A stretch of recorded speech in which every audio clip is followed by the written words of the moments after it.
हम लोग को थोड़ा सा वो देखना था ना, क्या नाम है, न्यूक्लियर इन्वेलप देखना था ना। न्यूक्लियस देखना सर, आप बोल रहे थे राइबोसोम होता है सर न्यूक्लियस के हाँ ऊपर। एक minute, nuclear envelopes image.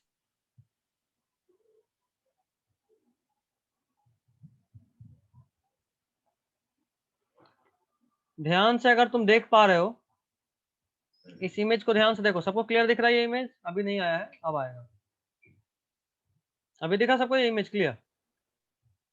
Yes sir. सबसे अंदर में देखो न्यूक्लियोलस दिख रहा है, थोड़ा जूम करता हूँ। यस जूम के चक्कर में ही तो और खराबी होगी। कोई नहीं, सबसे अंदर में न्यूक्लियोलस दिखा, उसके अंदर देखो क्रोमेटिन फाइबर जो कि कंडेंस्ड है। अगर हम कह रहे हैं कि एक कंडेंस्ड क्रोमेटिन फाइबर है तो ये किस फेज का न्यूक्लियस है? बोलो बोलो बोलो। G0। इंटरफेज। हाँ तो वही sir interface. G0, G1 S phase और G2 चार फेज आता है इंटरफेज में, तो G0 नहीं बोलेंगे, इंटरफेज बोलेंगे। Okay sir. अभी देखो उसका दो इन्वेलप, न्यूक्लियर इन्वेलप दो है, देखो एक ही है इनर, मेरा माउस दिख रहा है सबको cursor? Yes sir. Yes sir. Aman दिख रहा है? Yes yes. अमन कहाँ से दिखेगा सर? अमन कहाँ से दिखे? Good question. अमन तो घर पे बैठा हुआ है। क्लास के बाद अमन दिखा देगा, अमन दिख रहा है, दिखता कैसा है। ठीक है, तो ये रहा इनर इन्वेलप, ये है आउटर इन्वेलप, देख रहे हो? अब देखो ये है क्या? ये सर आपका गोल्गी अपार्टस या सिस्टर? सिस्टर नहीं दिखा, मतलब ये इंडोप्लाज्मिक रेटिकुलम का पार्ट है। हाँ सर, हमको लगा वो। इंडोप्लाज्मिक रेटिकुलम ही जो होता है वो आउटर मेम्ब्रेन से कंटिन्यूअस होता है, भूल गए? हाँ सर, हाँ हाँ। हाँ, तो अभी ये देखो, रफ ये एंडोप्लाज्मिक रफ इंडोप्लाज्मिक रेटिकुलम, मतलब ये क्या है, जो डॉट डॉट दिख रहा है क्या है? राइबोसोम। राइबोसोम। अच्छा, वैसा ही कुछ इस आउटर सरफेस पे दिख रहा है, देखो तो। Yes sir. मतलब न्यूक्लियर पोर्स। न्यूक्लियर इन्वेलप का आउटर वाला न्यूक्लियर इन्वेलप इंडोप्लाज्मिक रेटिकुलम से जुड़ा रहता है, और साथ में उस पे कुछ राइबोसोम्स भी होता है। कोई कष्ट नहीं। नहीं। अच्छा, एक चीज नहीं सर। और देख लो जो हम पहले भी दिखाए थे। देखो न्यूक्लियर पोर, देखो न्यूक्लियर पोर उसको बोल रहे हैं जो दोनों के बीच में कंटिन्यूड है।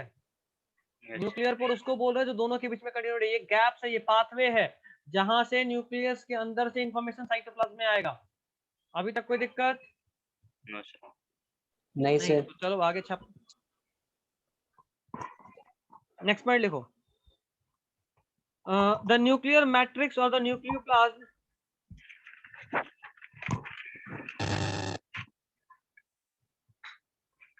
the nuclear matrix or the nucleoplasm, the nuclear matrix or the nucleoplasm,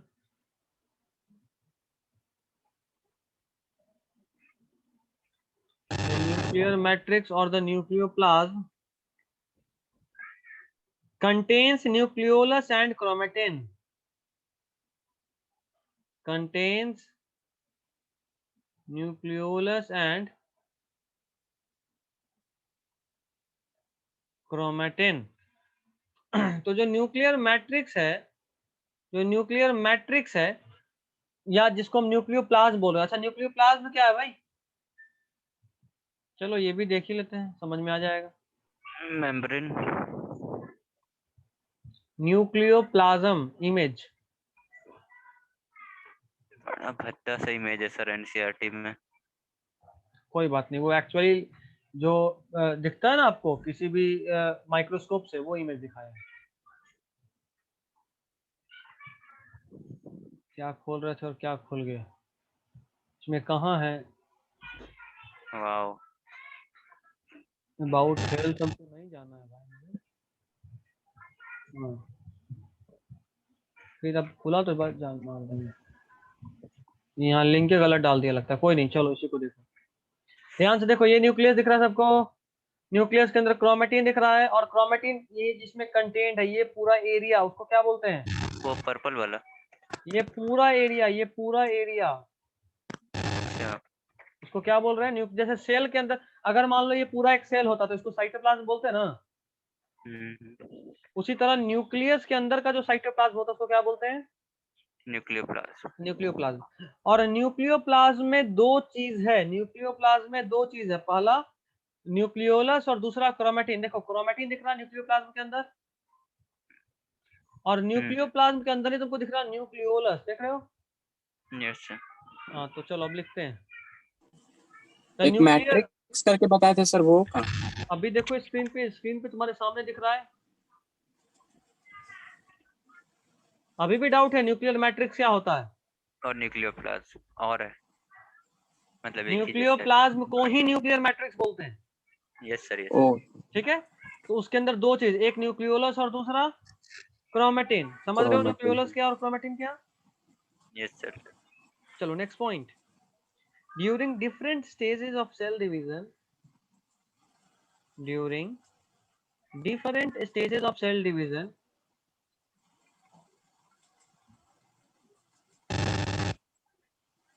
during different stages of cell division, cells show structured chromosomes. Cell shows structured chromosomes. अच्छा, कोई हमको बताएगा क्रोमोसोम कैसे बनता है?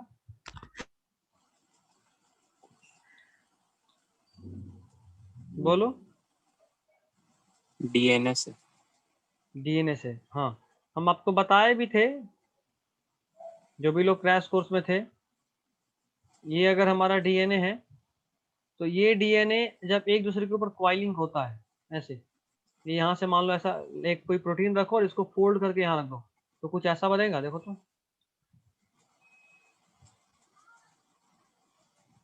ऐसा स्ट्रक्चर एक दूसरे पे फोल्ड हो गया। ये ऐसे ही फोल्ड करते करते करते करते करते करते ये जो डीएनए है ये इस शेप में आता है।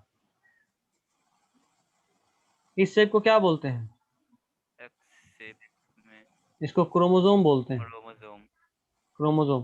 कहने का मतलब ये, कहने का मतलब सिर्फ इतना कि ये क्रोमोसोम कोई नया स्ट्रक्चर नहीं है, ये डीएनए ही आपस में कंडेंस हो के क्रोमोसोम बना देता है। डीएनए ही आपस में कंडेंस हो कर क्या बनाता है? Chromosome. Chromosome. I don't think यहाँ किसी को कोई दिक्कत होगा। नो। नहीं। सर। चलो ठीक है, तो फिर आगे बढ़े, खुशी खुशी आगे चलते हैं। क्रोमोसोम समझ चुके हो, अब जरा इसको लिख लो।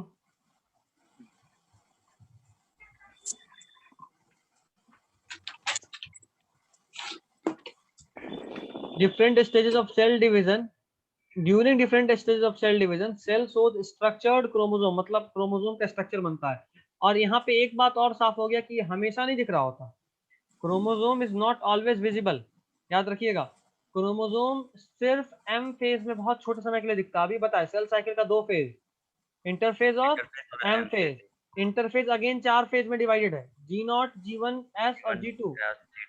बाद में याद रहेगा, कोई नहीं। अभी दूसरा वाला फेज का बात करें, एस फेज। ये S phase, sorry S phase बोल रहा हूँ, एम फेज। ये एम फेज अगेन 4 फेज में डिवाइडेड है, prophase, metaphase, telophase, anaphase.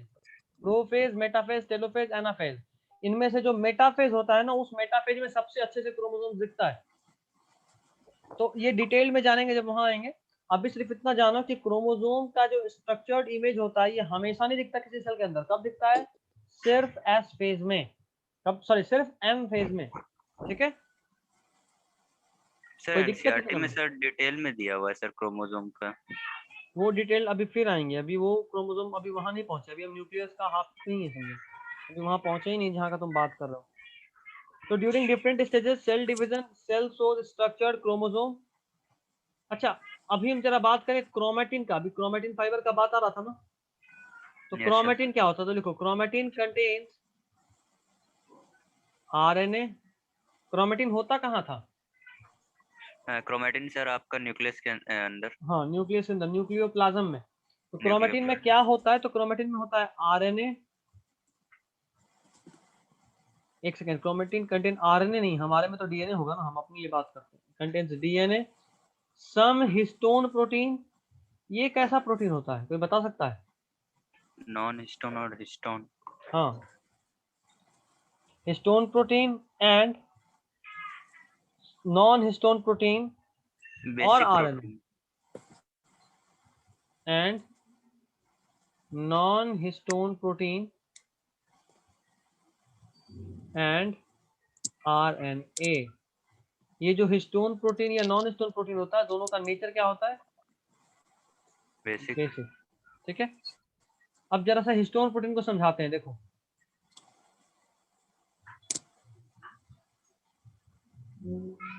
Nucleosome image, आदि भाग गया, nucleosome image.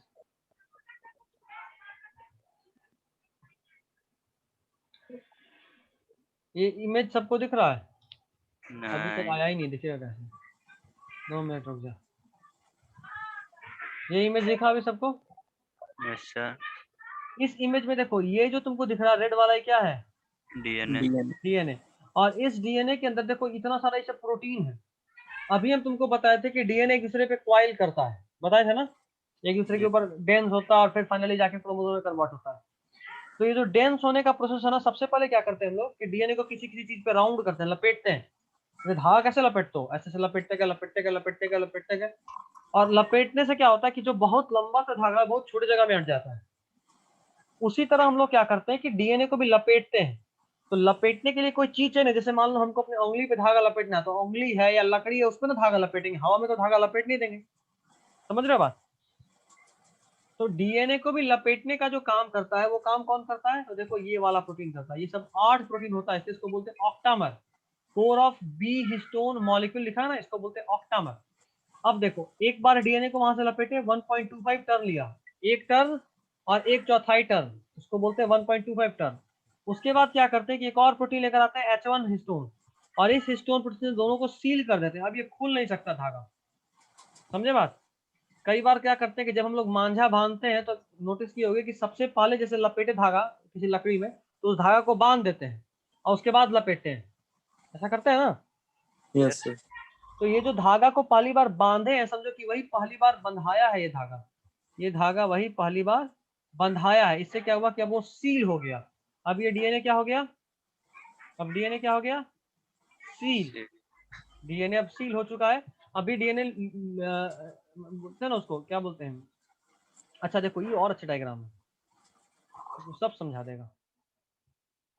This diagram tells you everything जो हम तब से बताने का कोशिश कर रहे थे।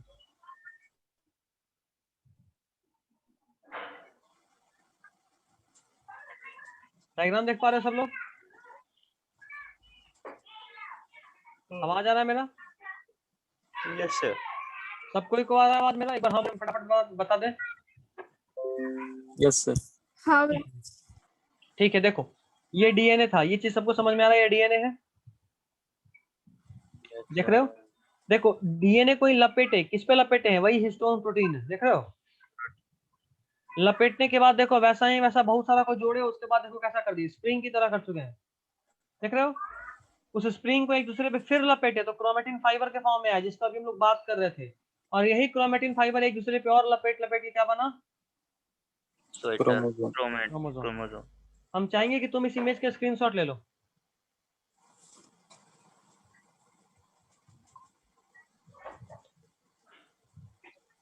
स्वेटर बुन दिया सर। एक्चुअली तो खुद सोचो, एक डीएनए का जो लेंथ होता है वो कितना बड़ा होता है? डीएनए पता है? प्रैक्टिकली हम सर बताए थे कितना बड़ा? एक साड़ी कितना है? हाँ, साड़ी के हाफ लेंथ का होता है। साड़ी के हाफ हाफ। लेंथ का होता है।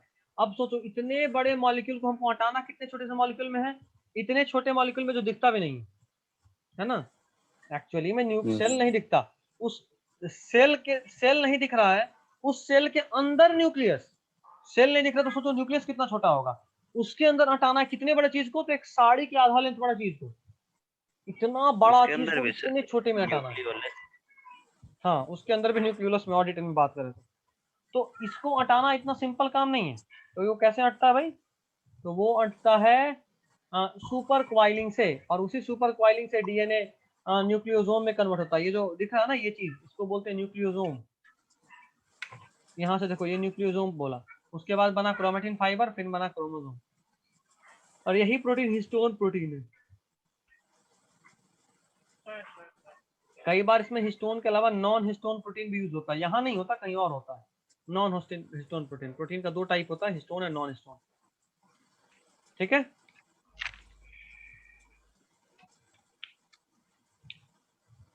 अभी तक कोई दिक्कत नहीं किसी को? No sir. ठीक। अब आगे चलें इसमें थोड़ा और। तो हम लोगों ने बात करा अभी क्रोमेटिन फाइबर्स के बारे में, different stage of cell cycle के बारे में बात कर रखा है। Nuclear matrix, nuclear plasm, nuclear matrix या न्यूक्लियर प्लाज्म किसी के चीज को कंटेन करता है, इस बारे में भी हमने बात करा अभी। अब थोड़ा सा हम लोग बात कर लेते हैं। ईच लिखो, each chromosome has primary constriction called centromere.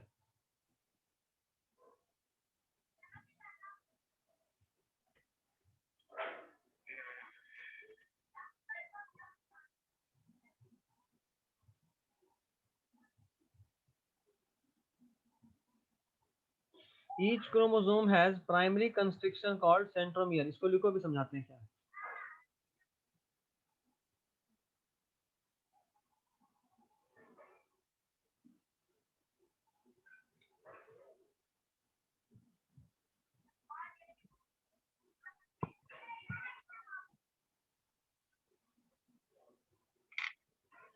हो गया, सर हो गया। अच्छा, इसको हम और डिटेल में जाएं इससे पहले हमको एनसीईआरटी में 2-3 पॉइंट दिख रहा है जो तुम्हारे न्यूक्लियस का पार्ट है। अभी तो हम जो बात करें वो क्रोमोसोम में इंटर करके, बट हमको न्यूक्लियस में ही कुछ 2-3 इंपॉर्टेंट चीज दिख रहा है, हम चाहते हैं कि पहले उसको डील कर लें। तो चलो उसको बात करें। लास्ट वर्ड क्या लिखे हैं? Called centromere. सेंट्रोमियर क्या होता है अभी हम दिखाएंगे, इमेज में दिखाएंगे, रुक जाओ। सेंट्रोमियर क्या होता है ये हम बहुत अच्छे से भी दिखाएंगे, 2 मिनट वेट कर लो। थोड़ा एनसीईआरटी का 2-3 चीज दिख गया है, अच्छा उसको पहले बता लेना। सबसे पहला बात हम लोग पहले इसको क्लियर कर दें, क्लियर करें इसको, ठीक है। अभी हमने न्यूक्लियर Yes, sir, पोर के कर बारे में दीजिए। बात तो करा था, लेकिन उसके बारे में कुछ लिखे नहीं थे, लिखना भूल गए थे। न्यूक्लियर पोर दिखा Yes, था sir. ना, जो दोनों के बीच में कंबाइन था, बताया था कि वहां से न्यूक्लियस से जो भी इंफॉर्मेशन होता है वो साइटोप्लाज्म उसी पोर के थ्रू जाता है। तो जरा उसके बारे में थोड़ा सा लिख भी लें, तो लिखो। At a number of places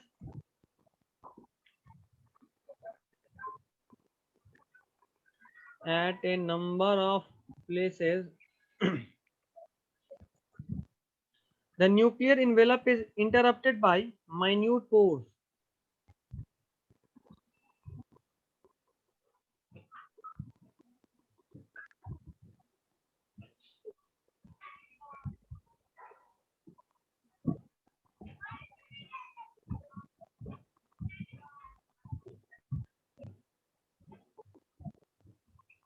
The nuclear envelope is interrupted by minute pores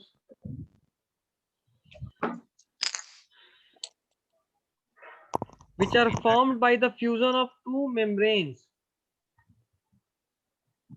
which are formed by the fusion of two membranes.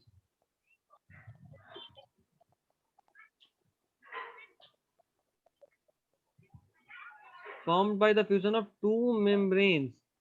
जाहिर सा बात है, अभी हम लोग देखे भी थे कि न्यूक्लियर एनवेलप के दोनों मेम्ब्रेन से फ्यूजन से बनता है, यहाँ पे ऐसे बनता था न्यूक्लियर पोर, याद आ रहा है? इसी का नाम क्या था? Nuclear pore. न्यूक्लियर पोर में 2 पार्ट था, ये था आउटर मेम्ब्रेन और ये था ये वाला इनर मेम्ब्रेन। Inner membrane. तो दोनों ही पार्ट से मिलके फ्यूजन से मिलकर बनता है। ये न्यूक्लियर पोर क्या करता है भाई, तो लिखो, पहले इसको हटा दूं हम। देखो, the nuclear pore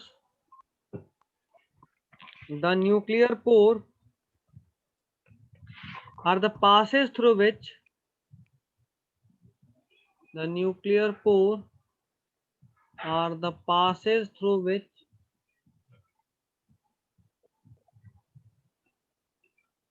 the nuclear pore are the passes through which the nuclear pore are the passes through which movement of RNA and protein molecules, the movement of RNA and protein molecules,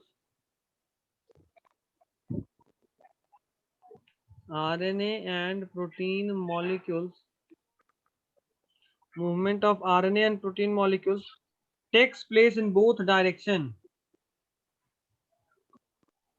takes place in both direction, takes place in both direction between the nucleus and the cytoplasm, between the nucleus and the cytoplasm, nucleus और cytoplasm के बीच में होता है। ठीक है, यहाँ तक की कोई दिक्कत? नहीं सर। नहीं दिक्कत।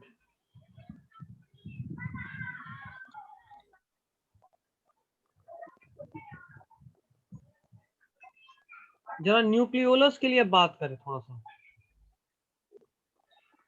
द न्यूक्लियोलस, ये इंपॉर्टेंट है। The nucleolus is also not membrane bound. ये तीसरा ऐसा नाम आया ना, अभी से पहले हम लोग ने दो के बारे में बात करा था, राइबोसोम और सेंट्रियोल। अभी एक और नाम कौन आया? अभी एक और नाम कौन आया इसमें? न्यूक्लियोलस। तो कहने का मेरा मतलब ये है कि अगर ये न्यूक्लियस है और न्यूक्लियस के एकदम बीचों बीच में यहाँ पे न्यूक्लियोलस है और ये वाला मेम्ब्रेन नहीं है, ये वाला मेम्ब्रेन नहीं है, तो क्या होगा? ये वाला जो इसका जो भी मटेरियल है वो डायरेक्ट कांटेक्ट में रहेगा न्यूक्लियोप्लाज्म के। कहने का मतलब ये कि अगर हम मान लो कि जैसे दो लोग हैं और दो अलग अलग रूम में रह रहे हैं एक ही फ्लैट में, दो लोग दो अलग अलग रूम में एक ही फ्लैट में रह रहे हैं, तो हम क्या बोलेंगे कि अगल बगल रह रहे हैं। लेकिन दो लोग एक ही रूम में रह रहे हैं तो क्या बोलेंगे कि दोनों लोगों के बीच में कुछ डिफरेंस है क्या, या दोनों कंटिन्यूअस रह रहे हैं, एक साथ रह रहे हैं, कंटिन्यूअस रह रहे हैं। तो वही बात हम लोग यहाँ करेंगे कि चूंकि इसमें मेम्ब्रेन बाउंड नहीं होता, इसलिए the content of nucleolus is, next point लिखो,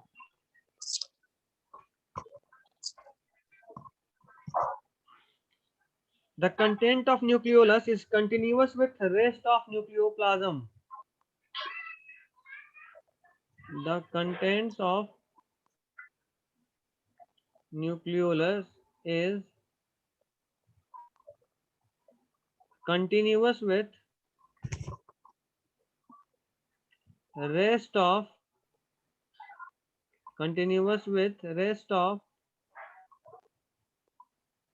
nucleoplasm, continuous with rest of nucleoplasm। ठीक है,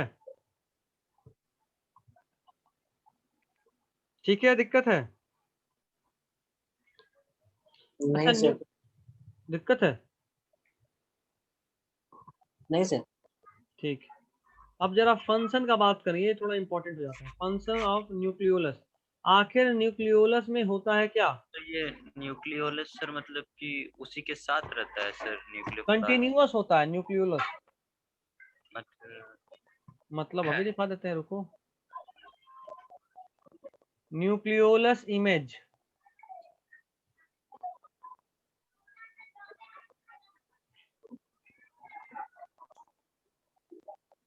बहुत ही बेसिक डायग्राम है जो अभी ओपन हो रहा है, बट तुमको समझ में आ जाएगा। ये देखो, ये न्यूक्लियस है, देख लो, न्यूक्लियस निकाले यहाँ से। अब देखो न्यूक्लियस के अंदर ये न्यूक्लियोलस है, और अगर हम कह रहे हैं कि यहाँ पे कोई बाउंड्री नहीं है, तो जो न्यूक्लियोलस का मटेरियल है क्या वो डायरेक्ट कांटेक्ट में नहीं न्यूक्लियस के मटेरियल के? Yes sir. है ना?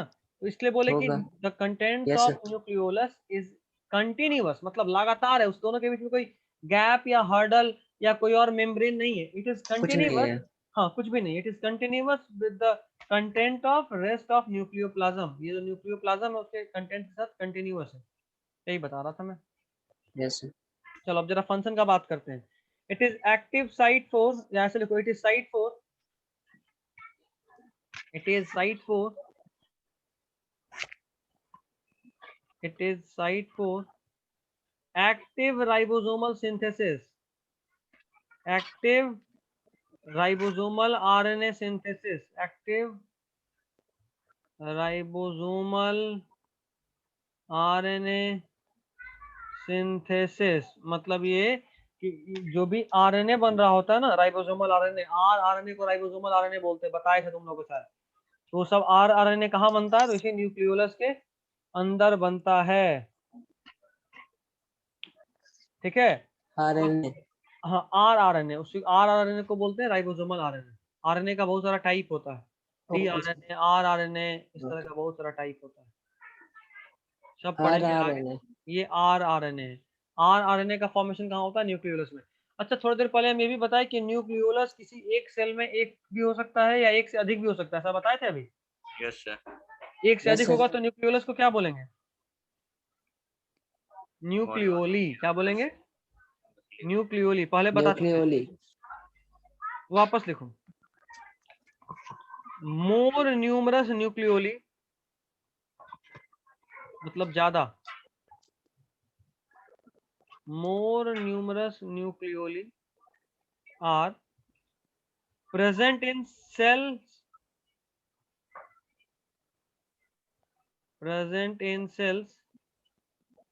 which actively carry out protein synthesis, which actively carry out protein synthesis। Protein synthesis को करते हैं ये कौन? तो न्यूक्लियोलस। ठीक है, न्यूक्लियोली।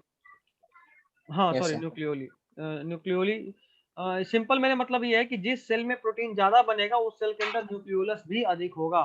बात खत्म। अब हम लोग थोड़ा सा क्रोमोसोम पे बात की यस थी, तो सर। क्रोमोसोम का बात फिर से कर लेते हैं। इतना सब लोग लिख लियो ना, यस सर। तो लिख लो, फटाफट से लिखो। क्रोमोसोम अगले क्लास में पढ़ाएंगे कि आज ही खत्म कर दे? बोलो, सर बोलिए सर। छोड़ दें? 4:40 हो गया, 1 घंटा पार हो गया है। सर। हाँ बोलो। सर लास्ट लाइन में क्या लिखा आपने? एक्टिवेटली। एक्टिवली। कैरी एक्टिवली का आउट मतलब ये, एक्टिवली का मतलब ये कि वैसा प्रोसेस जिसमें एटीपी का यूज हो, एनर्जी लगाना पड़े। हर वो प्रोसेस जिसमें एनर्जी ओके लगता है सर। उसको हम लोग बोलते हैं एक्टिव प्रोसेस।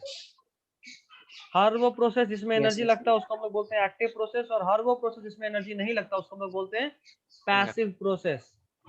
ठीक है। ऐसे। Yes sir. चलिए और बोलिए, कोई डाउट है तो बताइए फटाफट।